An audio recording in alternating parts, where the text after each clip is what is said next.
Salam dostlar, YouTube kanalındayıq. Sizi kanalıma abunə olmağa dəvət edirəm. Abunə olun ki, İlham Əliyev bizim səsimizi kəsə bilməsin. Kanalıma abunə olun ki, İlham Əliyev hesab eləməsin ki, bir nəfərin də səsi kəsildi. Çünki mənim TikTok hesabımı İlham Əliyev bağlayıb, kapatıb TikTok hesabımı. Və Azərbaycanda yayımı dayandırıb.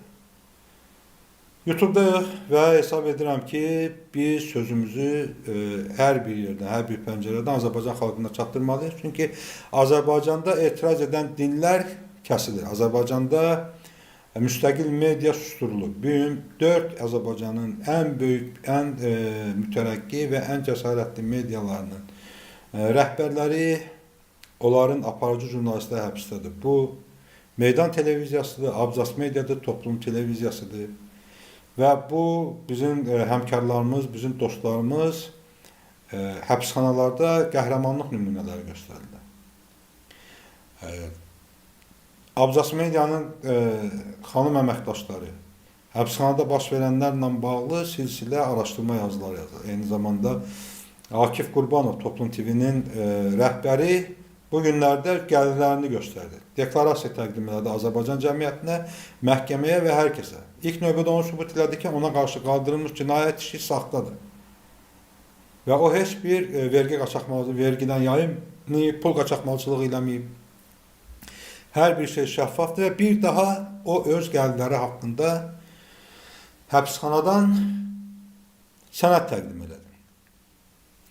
Və eyni zamanda İlham Əliyevdən, İlham Əliyevin nazirlərindən, məmurlardan, Toplum TV'yə, Meydan TV'yə, Abzas Mediaya qarşı cinayət işi qaldıran baş prokurorluqdan, baş prokurorluğun prokurorlarından, müstəntiqlərindən, hakimlərdən, gəlirləri ilə bağlı, əmlakları ilə bağlı şəffaf hesabat verməsini tələb edir.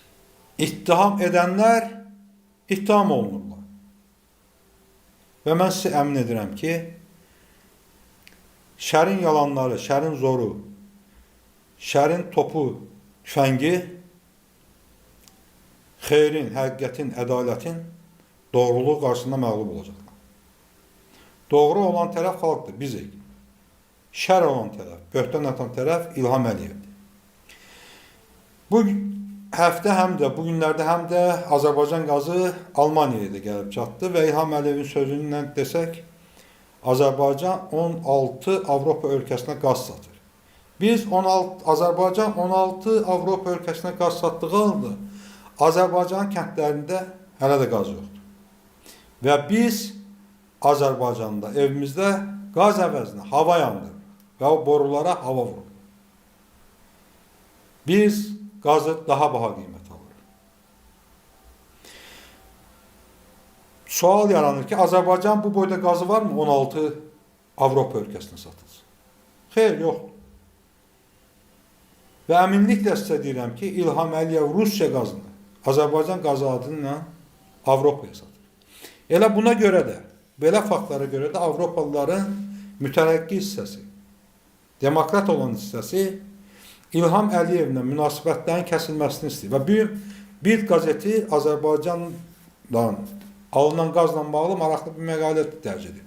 Məqalənin başlığı Putinin əvəzinə indi bu cani bizə qaz göndərir. Bu başlıqla gedir. Və İlham Əliyevi açıq şəkildə cani adlandırır. Və o başlıq tərcümədə təkcə cani deyil. Bir neçə versiyada səsləndirilə bilər. Bu versiyaların istənilən birini səsləndirsək, biz müəllifi təhrif etmiş olmarıq. Məqalədə qeyd olunur ki, İlham Əliyev 92% səslə özünü prezident elan edir.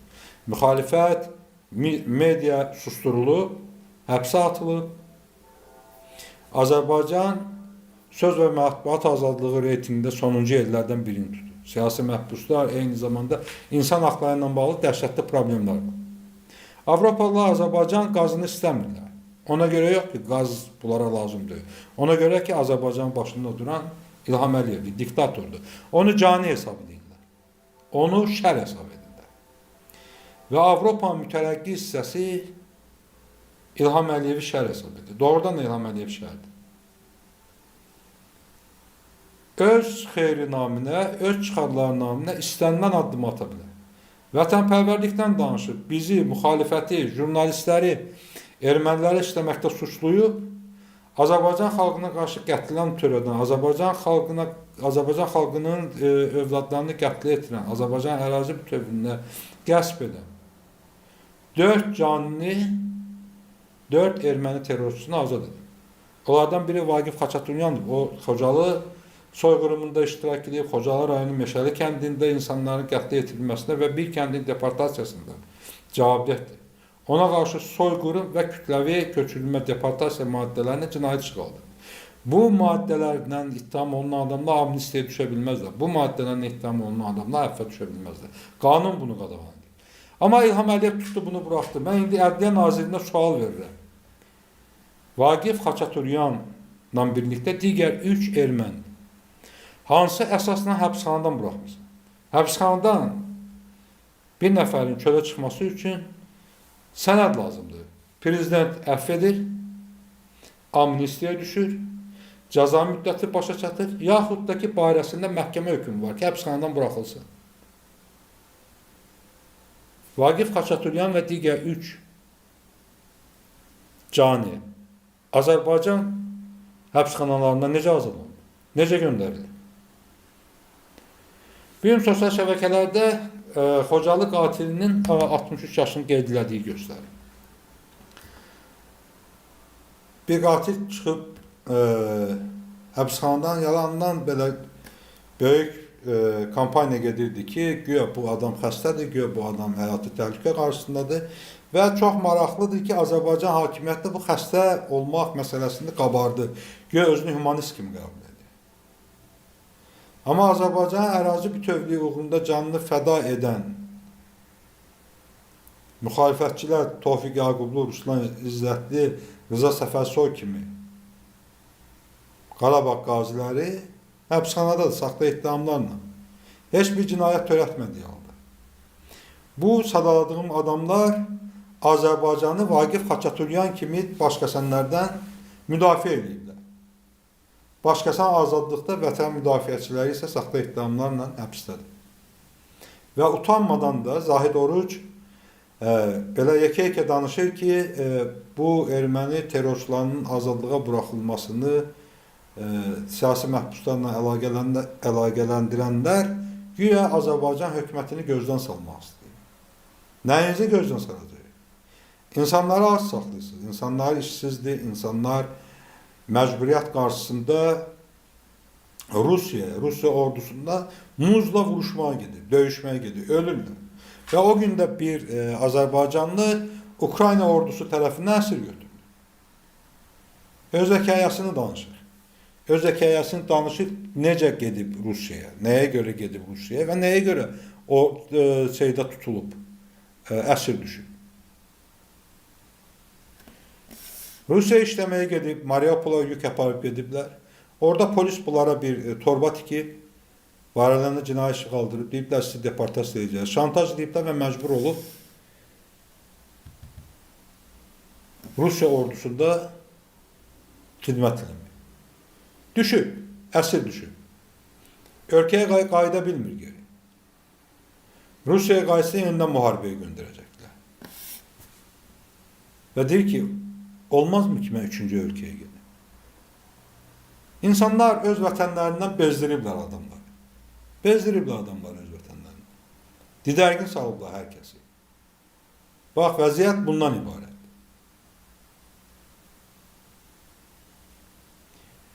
İlham Əliyevin hakimiyyəti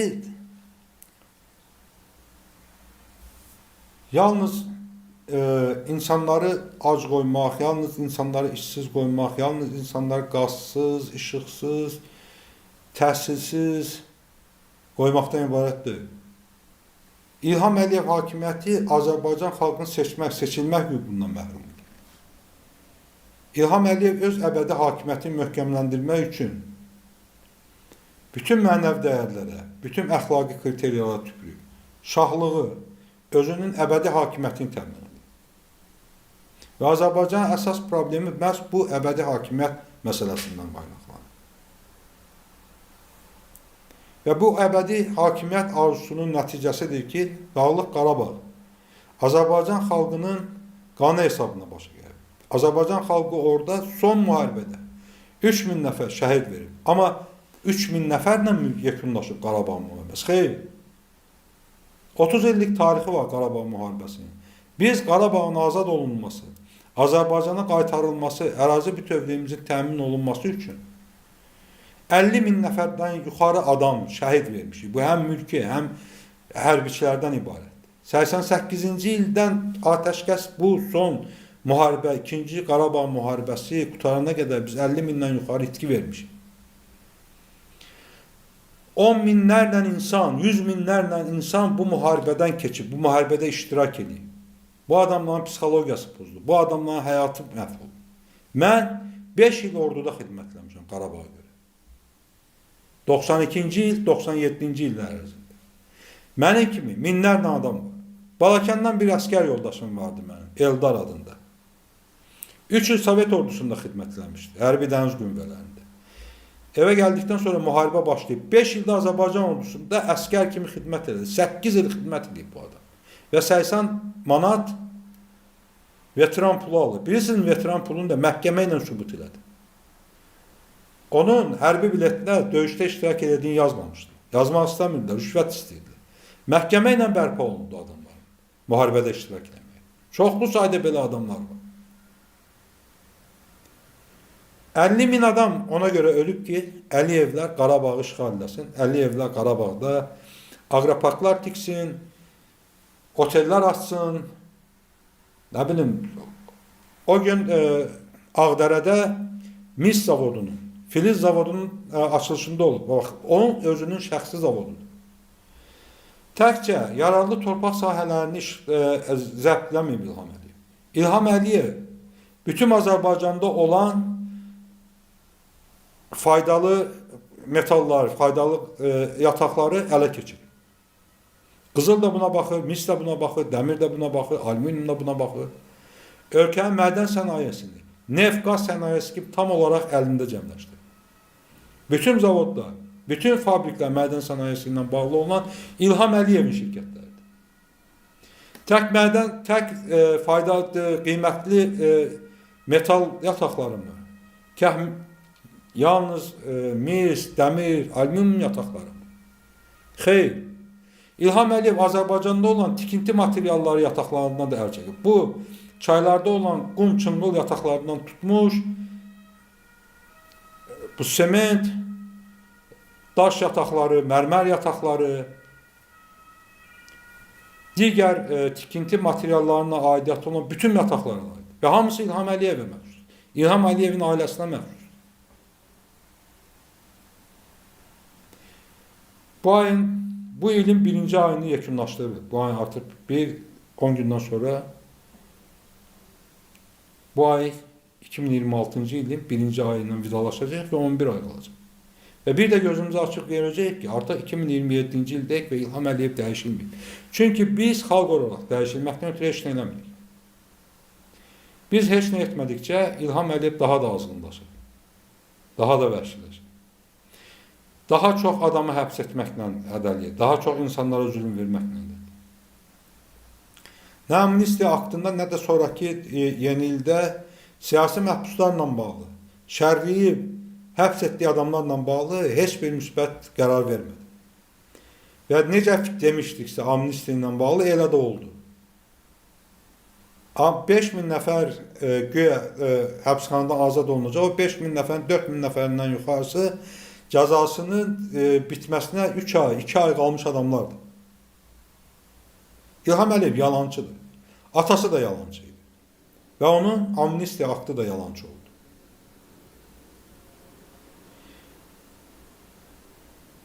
Ötən il 9 xanım jurnalist həbsxanada keçirdi. Və indi də bu xanım jurnalistlər həbsdədir. Onlar ona görə həbsdədilər ki, Azərbaycan xalqının problemlərini yazıblar. Onlar ona görə həbsdədilər ki, İlham Əliyevin oğurluqlarından, korrupsiyasından yazıblar. Və biz xalq olaraq bu adamları müdafiə etməliyik. Cəsarətli olmalıyıq və özünü toparlanmalıyıq xalq olaraq. Onsuz da ölkədə gənclər qalmayıb. Çox sayda Azərbaycan gənci Rusiya müharibəsində həlak olub, Rusiya ordusu sıralandı. Və bir çoxunun adı belə çəkilmir, mediaya çıxmır. Birincisi, bu mediaya çıxmağı hökumət istəmir ki, mediaya çıxsın. İkincisi, ailələr istəmir. Çünki Azərbaycan xalqı Rusiyada ölən adamlara qarşı çox sərt ifadələrdən istifadə edirlər. Çünki Rusiya ordusunda xidmət etmək ayıbdır da orada. Mən bunu yumuşaq deyim. Yəni, hər birinizi kanalıma abunə olmağa dəvət edirəm. Ona görə istəyirəm ki, daha çox adam səsimizi eşitsin, sizin problemlərinizi eşitsin. Eyni zamanda problemlərinizlə bağlı yazın. Məktub yazın. Bu videoların altına şərh yazın və yaxud da əlaqə saxlamaq üçün vasitə istəyin. Sağ olun.